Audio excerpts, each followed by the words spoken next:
जय हिंद दोस्तों, आप सबका आज की एडिटोरियल के वीडियो में बहुत स्वागत है। दोस्तों, आज है फ्राइडे 23 दिसंबर। दो इश्यूज को आज हम डिस्कस करेंगे। एक आर्टिकल हम लिकर बैन के बारे में बात करेंगे। रिसेंटली अभी बिहार में फिर से हुच ट्रेजेडी हुई थी, 37 लोग मारे गए थे बिहार के सासाराम डिस्ट्रिक्ट में। तो लिकर बैन क्या अच्छी बात है कि बुरी बात है, इसके बारे में हम डिस्कस करेंगे। इंडियन एक्सप्रेस में आर्टिकल आया है और एक आर्टिकल एम.के. नारायण जी ने लिखा है, इंटरनल सिक्योरिटी से रिलेटेड है। Reshaping world's responses to terror. क्या आतंकवाद, क्या टेररिज्म दुनिया में कम हो गया है, क्या डिक्लाइन में है? तो क्या चिंता का विषय दुनिया के लिए होना चाहिए, तमाम लीडर्स के लिए क्या चिंता का विषय होना चाहिए, ये बातें हम डिस्कस करेंगे। और question of the day will be towards the end of the video. जैसे आप सब जानते हैं, आगे बढ़ने से पहले एक आपको एडवर्टाइजमेंट आपके साथ मैं शेयर करना चाहता हूं। वो ये है कि अभी क्रिसमस पे, न्यू ईयर्स पे हमारी तरफ से आपको गुडीज दी जा रही हैं। वो गुडीज क्या है कि आपको हमारे सारे ही कोर्सेज पे, जीएस के कोर्स हो, टेस्ट सीरीज हो, आंसर राइटिंग प्रोग्राम हो, प्रीलिम्स की टेस्ट सीरीज हो, प्रीलिम्स का लाइव क्रैश कोर्स प्लान हो, पीएसआईआर का कोर्स हो, सोशियोलॉजी का कोर्स हो, सभी पे आपको 10% एडिशनल डिस्काउंट मिलेगा। तो ये कब तक वैलिड है? 21 दिसंबर से लेके 1 जनवरी 2023 तक ये वाला जो कोड है, टारगेट 2023, ये वैलिड रहेगा। इसके बारे यदि आप और इंफॉर्मेशन लेना चाहते हैं तो आप हमारे टोल फ्री नंबर पे कॉल करके और सहायता ले सकते हैं। चलिए, पहला article, why liquor ban is bad and good. Now देखिए, अभी रिसेंटली क्या हुआ है, 38 लोग मारे गए हैं सारण डिस्ट्रिक्ट ऑफ बिहार में। पहली बार नहीं हुआ, बिहार में लोग पहले भी बहुत मारे जा चुके हैं। अगर हम हुच ट्रेजेडी की बात करें, स्पूरियस लिकर जिसको हम कहते हैं, इलिसिट लिकर जिसको हम कहते हैं। अब देखिए, अब बिहार के जो चीफ मिनिस्टर हैं नीतीश कुमार जी ने क्या कहा। अब ये कहने से क्या उनकी जिम्मेवारी पूरी हो जाती है? उन्होंने कहा था देखो, जो लोग शराब पीते हैं वो मर जाते हैं, देखो ये हमारे सामने एग्जाम्पल है। यार, ये बात तो बच्चे बच्चे को पता है कि शराब पीना सेहत के लिए हानिकारक है, लेकिन आप इस बेसिस पे इस बैन को तो नहीं डिफेंड कर सकते हैं ना, प्रोहिबिशन बैन को तो डिफेंड नहीं कर सकते हैं। लिकर बैन ठीक है, लिकर बैन के चलते बहुत सारी औरतों को इसका बेनिफिट भी मिला है। बहुत सारी औरतें, खास करके गरीब परिवारों में से, उनका यह कहना था कि अब हमारे जो आदमी हैं अब शराब नहीं पीते हैं, हमको मारते पीटते नहीं हैं, ठीक है, पैसे बचते हैं, घर के खर्चे बचते हैं।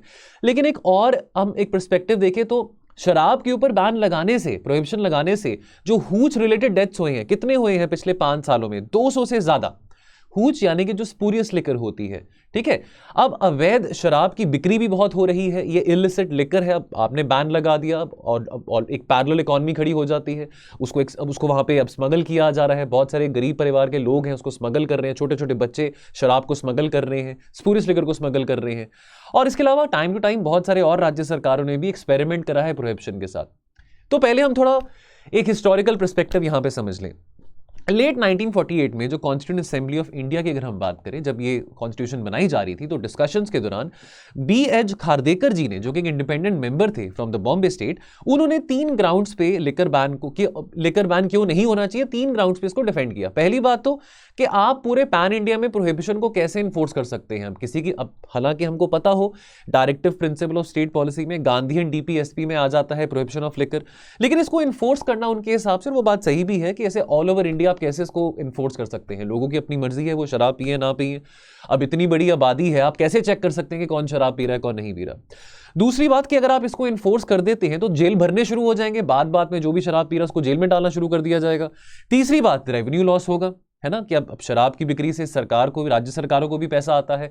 इनफैक्ट आज अब 2022 में बात करें, अभी भी जो लिकर है वो जीएसटी के एम्बिट में नहीं है, तो स्टेट्स को रेवेन्यू भी जनरेट होता है शराब की बिक्री से।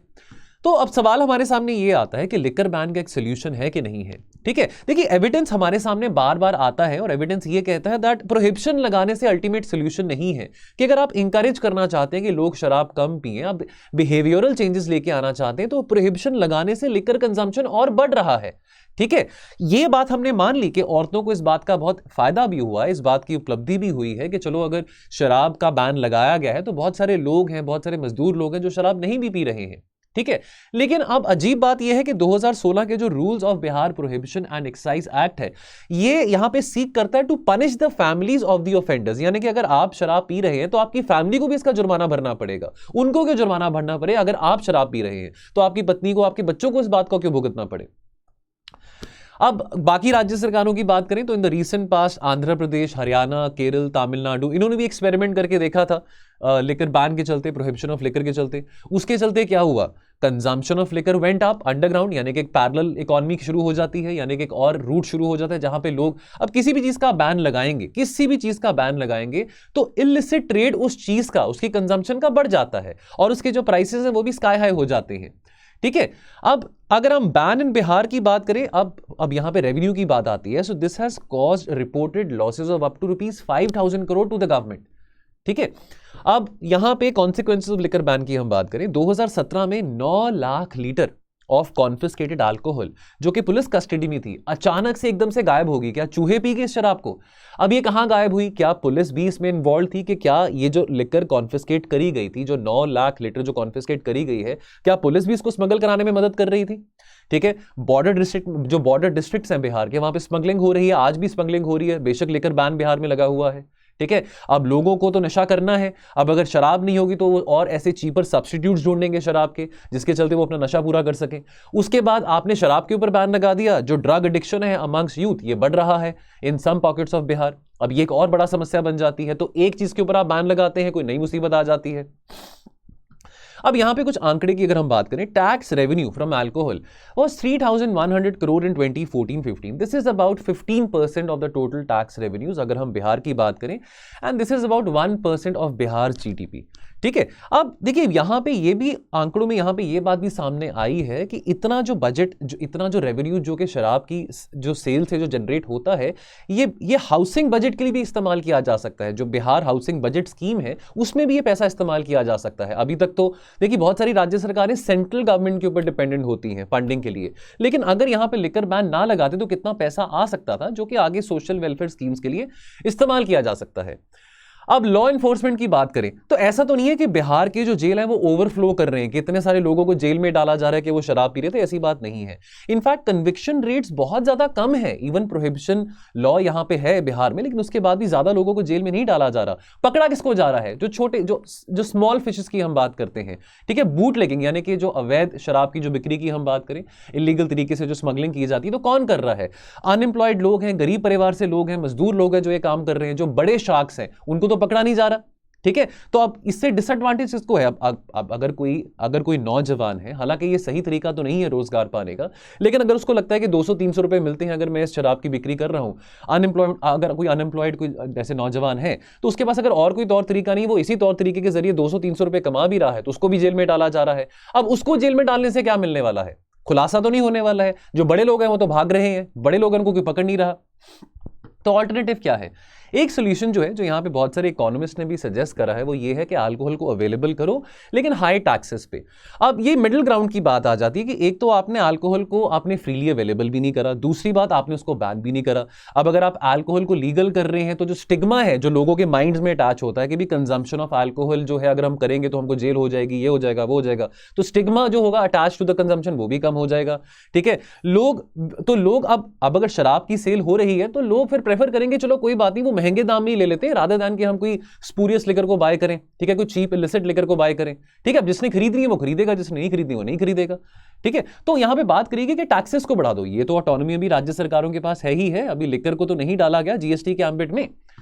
तो यहां पे कंक्लूजन में अंत में ये बात कहती है कि अगर आप अल्कोहल के ऊपर टैक्स बढ़ा देते तो क्या पता कंजम्पशन लेवल भी कम हो जाए, और साथ के साथ राज्य सरकारों के पास ये मौका मिलेगा कि वो अपने रेवेन्यूज को भी शोर अप कर सकते हैं।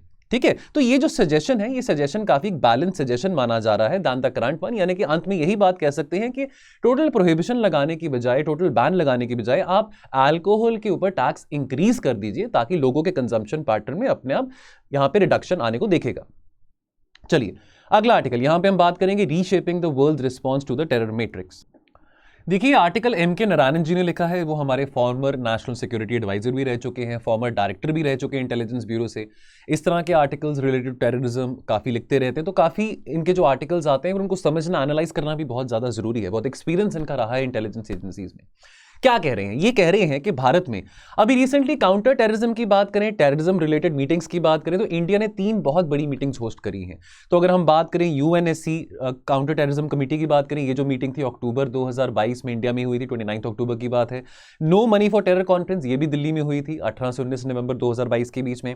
और इंटरपोल कॉन्फ्रेंस की जो मीटिंग थी ये भी न्यू दिल्ली में ही हुई थी।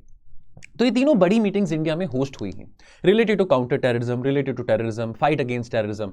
लेकिन यहाँ पे बात ये करी गई है दैट कि यहाँ पे सिर्फ बातें ही करी जा रही है। आर्टिकल में लिखा जाए दैट सिर्फ यहाँ पे ओनली बातें करी जा रही है कि भाई just like a talking shop, कोई रियल सेंस में कोई एक्शन यहाँ पे नहीं लिया जा रहा। तो बड़ी बड़ी बातें करके against terrorism, against counter terrorism, against terror financing, क्या आतंकवाद की जो समस्या है दुनिया में क्या वो कम हो जाएगी? तो एम के नारायण कहते हैं कि उसके बाद क्या, व्हाट नेक्स्ट, कि कुछ भी नहीं बदला है और ना कुछ आने वाले टाइम में बदल सकता है। The fact of the matter is कि भारत और पाकिस्तान दोनों ही बहुत पीड़ित हैं आतंकवाद से। लेकिन पाकिस्तान क्या कर रहा है, भारत ऐसा क्या कर रहा है कि पाकिस्तान कड़े से कड़े कदम उठाए टू फाइट अगेंस्ट टेररिज्म। ठीक है, अब एक दूसरे के ऊपर बस आप तू मैं कर सकते हैं, ठीक है, एक दूसरे को आप इल्जाम लगा सकते हैं, लेकिन आप आगे ऐसे क्या इंसेंटिव्स क्रिएट कर रहे हैं कि पाकिस्तान भी आतंकवाद की लड़ाई को सीरियसली ले सके? तो ये कुछ ऐसी बातें इस आर्टिकल में एम के नारायण जी हमारे सामने प्रकट करते हैं। अब देखिए, इतिहास में बहुत सारी बातें दोहराई जाती हैं, है ना, लेकिन कुछ ऐसी बातें हैं जो इतिहास में घटी हो उसको ना दोहराया जाए तो बेहतर है। अब फॉर एग्जांपल अगर यहां पे हम दो बड़े हादसों की बात करें इन द रीसेंट पास्ट, अगर हम पिछले 22 सालों की बात करें, टेरर रिलेटेड इंसिडेंट्स की बात करें, तो एक तो हम 9/11 टेरर अटैक्स की बात कर सकते हैं और एक ताज टेरर अटैक्स की बात कर सकते हैं। September 11 world trade centre 2001 and November 26 2008 attacks in Mumbai and in hotel Taj. अब ये दोनों ही जो टेरर अटैक्स हुए थे, इसके चलते जो परिभाषा है टेररिज्म की वो बदली गई। And both of these terror attacks they own in their own way reflected a new kind of paradigm change as far as terrorism is concerned. 9/11 attack के बाद what came to be regarded as new age terrorism, अब new age terrorism में weapons of mass destruction की हम बात करें, cyber terrorism की बात करें, आर्टिफिशियल इंटेलिजेंस की बात करें, ये सब बातें हैं जो आज के टाइम पे जिसके ऊपर चिंता करना बहुत ज्यादा जरूरी है। और अगर हम ताज टेरर अटैक्स की बात करें तो dangers of state sponsored terrorism, Pakistan की सरकार इन्वॉल्व थी ये टेरर अटैक्स कराने में। पाकिस्तान, वो और बात है कि पाकिस्तान की सरकार ने आज तक इस बात को कबूल नहीं किया, स्वीकार नहीं किया। तो रेलेवेंस ऑफ द पास्ट की बात करें, फिर अगर हम यूरोप की बात करें, याद होगा 13 नवंबर 2015 को there was a series of bomb blast which happened in France and this was just 2 weeks before. तो ये 2015 की जो बात हो रही, this was just 2 weeks before the conference of parties 21 took place in Paris under the UNFCCC framework. अब ये जो सीरीज ऑफ ब्लास्ट हुए थे, तो एक स्टेडियम था, स्टेडियम में मैच चल रहा था, वहां पे बॉम्ब ब्लास्ट हुआ था, रेस्टोरेंट में हुआ था, थिएटर में बॉम्ब ब्लास्ट हुआ था, 130 लोग मारे गए थे। कहा जाता है कि वर्ल्ड वॉर 2 के बाद सबसे घातक टेरर इंसिडेंट जो हुआ था वो पेरिस में नवंबर 2015 को हुआ था और 460 से ज्यादा लोग जख्मी हो गए थे। अब इसमें लोग कौन इन्वॉल्व थे? 2 लोग तो वही थे जो कि फ्रांस ओरिजिन के थे, बेल्जियम में ही, फ्रांस में ही पैदा हुए थे, लेकिन उनका अलीजेंस किसके साथ था? आइसिस के साथ था। अब आपको याद होगा 2013, 14, 15 जो सीरिया में लड़ाई चल रही थी, आइसिस के हम राइज की बात करें, Islamic state in Iraq and Syria की हम बात करें, तो ये जो लोग थे ये अलीजेंस किसके साथ होल्ड करते थे? आइसिस के साथ। तो अब इस टाइम से 2013-14 से हम इस्लामिक रेडिकलिज्म का ट्रेंड देख रहे हैं, तो ये बातें हो रही हैं, ठीक है। अब बेशक आज के टाइम पे ऐसा कोई मेजर इंसिडेंट नहीं आता, तो एम के नारायण जी क्या कह रहे हैं कि देखिए 2013, 14, 15, 16 में से बहुत सारे टेरर इंसिडेंट्स हुए हैं, ठीक है। आईएस की हम बात करें, आईएस के और भी ऐसी बहुत सारी ऑर्गेनाइजेशन जो कि अलीजेंस ओ करती हैं आईएस को, इस्लामिक स्टेट को, इंटेंसिटी जो है इस तरह के घातक अटैक्स की कम हुई है। लेकिन अभी भी जो रिश्ता है डिफरेंट टेरर एंटिटीज का विद द आइसिस, उसके बारे अभी भी पूरी दुनिया को नहीं पता। बहुत सारी पुलिस एजेंसीज हैं जो भी इसके बारे पता लगाने की कोशिश कर रही हैं कि आइसिस के पैर कहां कहां तक फैले हुए हैं, कौन सी ऐसी एंटिटीज हैं जो कि आइसिस के साथ अलीजेंस ले करती हैं, लेकिन हमको नहीं पता, ठीक है। तो अब जो आतंकवाद की बात करें, तो अब यहां पे जो लोग अथॉरिटी में हैं, सरकारों को यह कहा जा रहा है कि आतंकवाद अभी खत्म नहीं हुआ। हो सकता है कि आतंकवाद रिलेटेड इंसिडेंट्स अभी कम है, लेकिन आतंकवाद का जो डर है, जो थ्रेट है, वो अभी भी जिंदा है, हमारी जनरेशन के लिए भी और आने वाली पीढ़ी के लिए भी। अब इमर्जिंग थ्रेट्स फ्रॉम अलकायदा की बात करें, तो अलकायदा की जो एक्टिविटीज हैं, जो गतिविधियां हैं, वो और डिसेंट्रलाइज हो चुकी हैं। अभी रीसेंट पास में हम सहेल रीजन की बात करें, सहेल रीजन अफ्रीका में, यानी कि the region between the Saharan desert and the Sudanian and the Sudano Savannian grasslands, तो जो सहेल रीजन है, ईस्टर्न अफ्रीका की बात करें, माली की बात करें, बुर्किना फासो की बात करें, चाड की बात करें, यहां पे अलकायदा की एक्टिविटीज बढ़ रही हैं, टेररिज्म रिलेटेड इंसिडेंट्स बढ़ रहे हैं।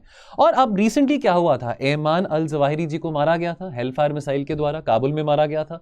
तो इससे यह बात का भी खुलासा हुआ कि अलकायदा जो है, अलकायदा इन्वॉल्व है, तालिबान को एडवाइस करा था अलकायदा। ऐसे तो एहमान अल जवाहिरी वहां पे काबुल में सैर करने तो नहीं आए थे, पिज्जा खाने तो नहीं आए थे, तो डेफिनेटली वो तालिबान को सपोर्ट कर रहे हैं, ठीक है। तो ये बात का एक्सपोजे भी यहां पे हमारे सामने आया है कि तालिबान तो कह रहे हैं कि जी मैं बिल्कुल साफ हूं, मैं तालिबान 1.0 की तरह नहीं हूं, जो पास्ट में तालिबान था मैं वैसा नहीं होऊंगा, लेकिन वही बातें अभी भी हो रही हैं, अलकायदा तालिबान को सपोर्ट कर रहा है, ठीक है। Now very little seems to be have been discussed at these meetings of how to deal with the spate of newer terror groups.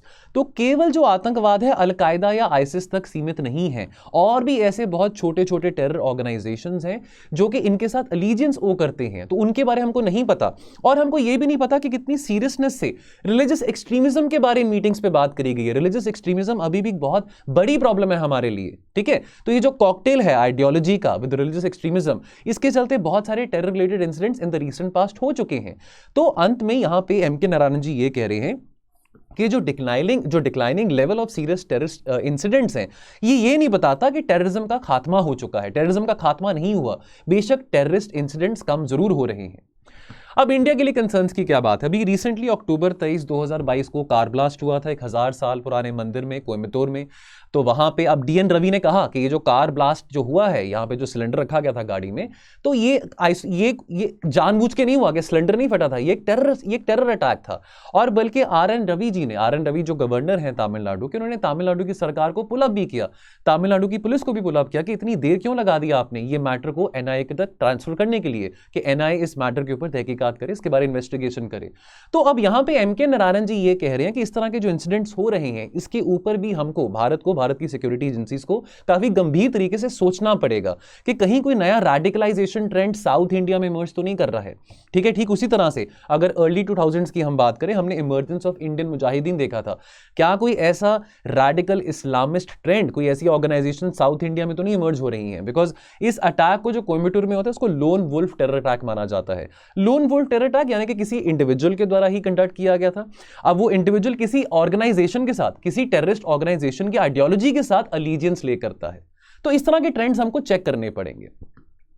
Caution की बात है तो अगेन यहां पे एम.के. नारायण जी कहते हैं कि कांस्टेंट एंड केयरफुल विजिल, यहां पे थोड़ा अलर्ट होने की बात करी गई है, खास करके जो हमारे काउंटर टेररिज्म एक्सपर्ट्स हैं, जो काउंटर टेरर एजेंसीज हैं। तो इस तरह की एक्टिविटीज को ट्रैक करना और इस तरह के ट्रेंड को समझना बहुत ज्यादा जरूरी है। अगेन वो बात कह रहे हैं कि आतंकवाद केवल अलकायदा या आईसिस तक सीमित नहीं है। तो way forward what is most needed by the world leaders at one level is not to accept all the declarations कि भी टेररिज्म खत्म हो रहा है एट द फेस वैल्यू। इस बात को तो एक्सेप्ट कतई नहीं करना एट द फेस वैल्यू। दूसरी बात, एक बात यहां पे एक बहुत लंबे समय से हम ये बात डिस्कस भी करते आ रहे हैं कि कुछ जैसे पाकिस्तान की आदत है, पाकिस्तान डिफरेंशिएट करता है गुड टेररिज्म और बैड टेररिज्म के बीच में। तो इस तरह की शब्दावली यूज करना, इस तरह का क्लासिफिकेशन करना, ये भी अच्छी बात नहीं है ह्यूमैनिटी के लिए। आफ्टर ऑल आतंकवाद का खतरा पूरी दुनिया को है, तो कोई भी टेररिस्ट गुड नहीं होता और सारे टेररिस्ट बैड ही होते हैं। सबसे इंपॉर्टेंट बात है, अगर अडॉप्ट किया जाए ये जो कन्वेंशन है CCIT, comprehensive convention on international terrorism, इस कन्वेंशन को अभी तक अडॉप्ट नहीं करा गया है, ग्लोबल कंसेंसस नहीं मिला, और ये कन्वेंशन इंडिया ने टेबल करा था बैक इन 1996। तो थोड़ा सा इस कन्वेंशन के बारे में भी आपको बता दूं, ये एक प्रपोज्ड ट्रीटी है जो कि इंटेंड करता है to criminalise all forms of international terrorism and denying the terrorist their financiers, supporters access to funds, arms and safe havens. अब ये कन्वेंशन 1996 में भारत ने ये कन्वेंशन के बारे इस प्रस्ताव सामने रखा था, इस प्रपोजल सामने रखा था, लेकिन अभी तक इस कन्वेंशन को लेकर कोई कंसेंसस नहीं बन पाया है। तो बड़ी बड़ी बातें जो बड़े बड़े देश कर रहे हैं आतंकवाद को लेकर, पहले तो इस कन्वेंशन को ये अडॉप्ट कर लें तो बहुत अच्छी बात रहेगी। और अंत में कंक्लूजन में जो न्यू एज टेररिज्म है, हम वेपन्स ऑफ मास डिस्ट्रक्शन की बात करें, आर्टिफिशियल इंटेलिजेंस की बात करें, जो नए ट्रेंड्स इमर्ज हो रहे हैं आतंकवाद के, उसको समझना और उसको काउंटर करना बहुत जरूरी है। जो टेररिस्ट हैं या जो टेररिस्ट ऑर्गेनाइजेशंस हैं, वो पुलिस से, काउंटर टेरर एजेंसी से 2 कदम आगे ही रहते हैं। So the counter terror experts they need to take stock of the newer patterns of terror such as enable terrorism, remote control terrorism, कि अटैक कहीं पे हो रहा है, वायलेंस किसी एक पर्टिकुलर देश में हो रहा है, किसी सिटी में हो रहा है, लेकिन उस वायलेंस को परपेट्रेट करने वाला इंसान या ऑर्गेनाइजेशन मीलों दूर किसी और देश में बैठा हुआ है। इंटरनेट इनेबल टेररिज्म की भी यहां पे बात करी गई है। तो इस तरह के ट्रेंड्स को समझना और डील करना बहुत ज्यादा जरूरी है।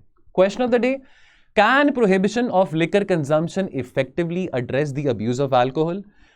ये इस क्वेश्चन का पहला पार्ट है। Discuss the merits and demerits of liquor ban. बहुत इजी क्वेश्चन है, 250 वर्ड्स में आपने आंसर करना है। आप चाहें तो हमारे टेलीग्राम ग्रुप में इस आंसर को पोस्ट कर सकते हैं।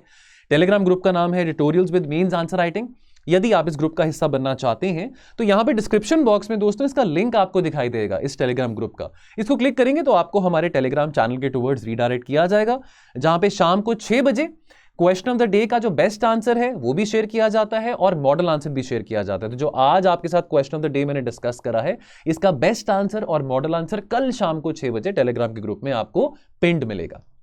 और जहां तक कल वाले क्वेश्चन की बात है, तो बेस्ट आंसर हर्षा यादव जी का है, तो इसको आप इसके आंसर, हर्षा के आंसर को प्लीज जरूर पढ़िएगा, टेलीग्राम के ग्रुप में आपको पिन मिलेगा। बाकी दोस्तों आज की चर्चा में इतना ही रहेगा, मिलेंगे हम कल और चर्चा के साथ और एनालिसिस के साथ। आप अपना ध्यान रखें और पढ़ते रहें। थैंक यू सो मच, जय हिंद।